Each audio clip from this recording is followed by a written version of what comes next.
If you Google resume template, there will be hundreds of resume creators at your disposal, and they all have a huge library of resume templates.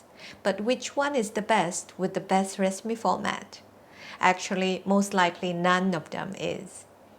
Here's what I would recommend. Choose one that is closest to your needs, download it, and then tailor it according to your needs. I have made a checklist for you to build your very own best resume format, and you can download it from my website. Meanwhile, I will extract some of the key points and go through in this video. Don't forget to subscribe. If you are already a subscriber, please do give the videos a like. It means a lot to me continuing with this channel. Please also reply with comments if you wish to see any new topics addressed, or if you simply want to tell me that things are working. Point 1. Simple versus fancy design. When it comes to resumes, I prefer to follow KISS, keep it simple and straightforward principle. In most cases, choose plain templates where your stories will stand out is much better than when the design would stand out. Because when the designs are attracting attention, they actually distract your readers from the content. Of course, there are always exceptions. For example, if you are in design or visual related professions, then the design of your resume might help to prove your capability. Point 2 is black and white versus color.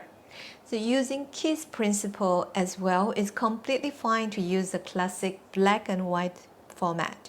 It's also alright if you prefer to use some light colors, but pay attention to the following. 1. Make sure you use neutral corporate colors such as gray or navy blue. Try to avoid strong colors like red or bright pink. Try to stick to one color theme and use it consistently throughout the whole CV. The third point is on single versus double columns. Personally, I always prefer single columns. You need to think about optimizing your space, especially if you have quite a number of years of work experience. Then this template creates a lot of white space and wasting your space, especially in the very precious first page. Number 2 is to consider people's reading habit. Imagine the second example here is that if your resume is longer than one page, do you expect people to actually read your left column all the way to the end and then come back to read the right column? Or do you expect them to switch between left and right column when there are actually no correlation? Number 4, skills and ratings. You can list the skills, but I suggest that you don't put ratings.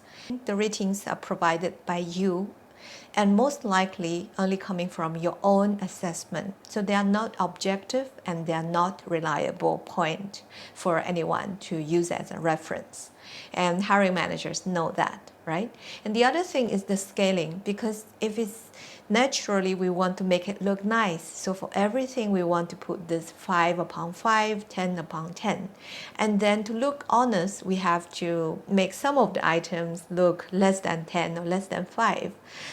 Then the problem comes because we are trying to send a message that, hey, I'm honest, so that's why not everything is full score.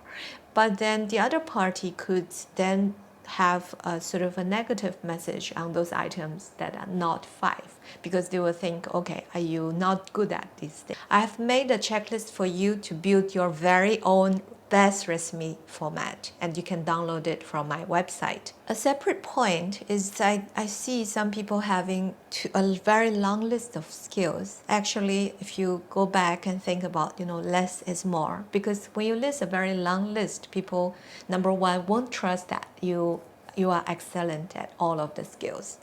And number 2, the skills that you really want to emphasize and highlight actually goes missing in this huge list. So it's better that you actually keep to a very selected list of the top skills you have. Ideally, I think the number should be 3 to 5 for soft skills and 3 to 5 for technical skills. And that's actually the most number that our human brains can process anyway. The best place to actually showcase and reinforce that you have these great skills is actually in your work experience section.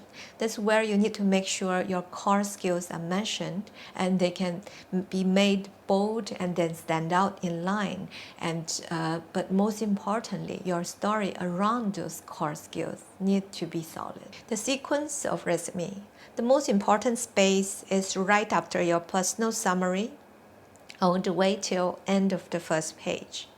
Ideally, this should be dedicated to whatever that supports you the most in the job search process. And usually it's going to be the work experience plus your qualifications. But there are actually a few ways about how you can play your cards in this game smarter. If you're applying for a job in investment banking and you have published a research on investment in your other walk of life, like as a hobby or anything, right? And then you definitely should put that right on top as a highlight, right?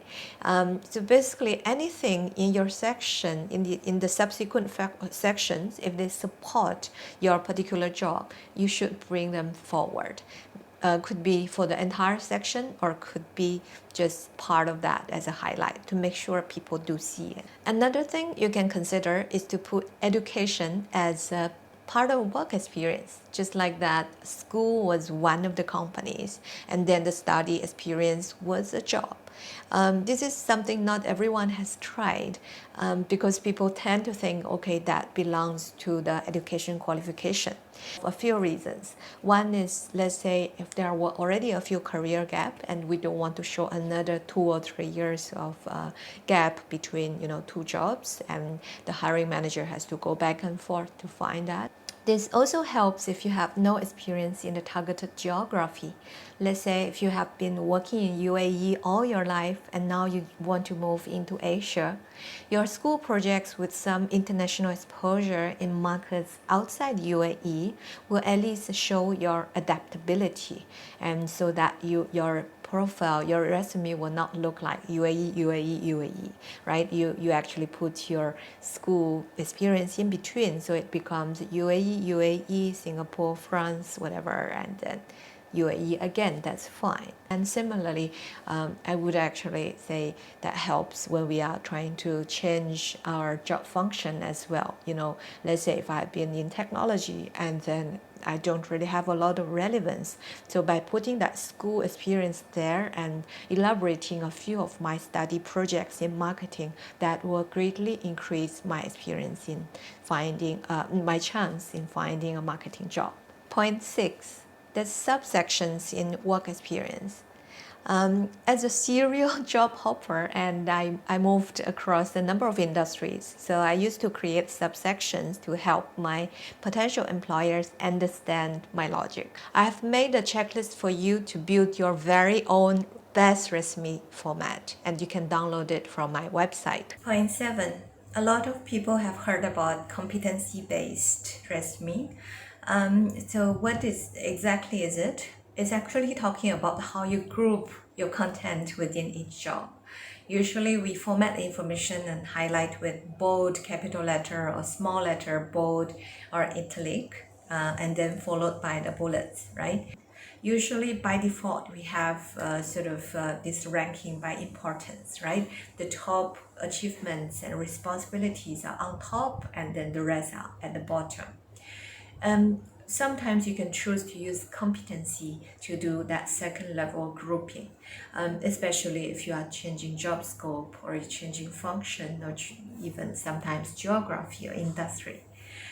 It helps. So here's one example on how you can do it. It really depends on what role you are actually looking for and what kind of competency that role is looking for in you. Then you should then reverse engineer that and bring out that from your past experience. Lastly, I want to talk about design thinking.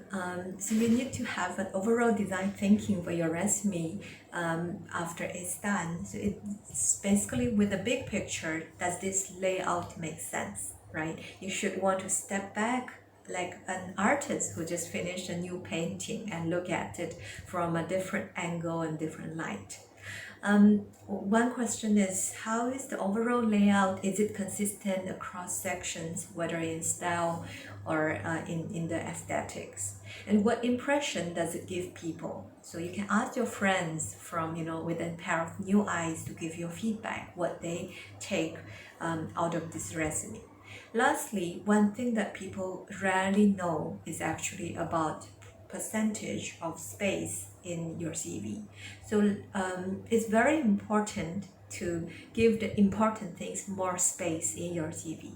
So let's say if I did marketing job for 3 years, and I did other jobs, and that my total work experience is 12 years, right? So here marketing job deserves 25% of that. Usually that's how most people will write their CV. This marketing will have 25% of the space in the resume. But if, let's say, I'm applying for a marketing job, then in my philosophy, for the past marketing job that I did 3 years, I am going to give it more than 50% or even maybe 80% of the space in the entire resume, because now it is very, very relevant.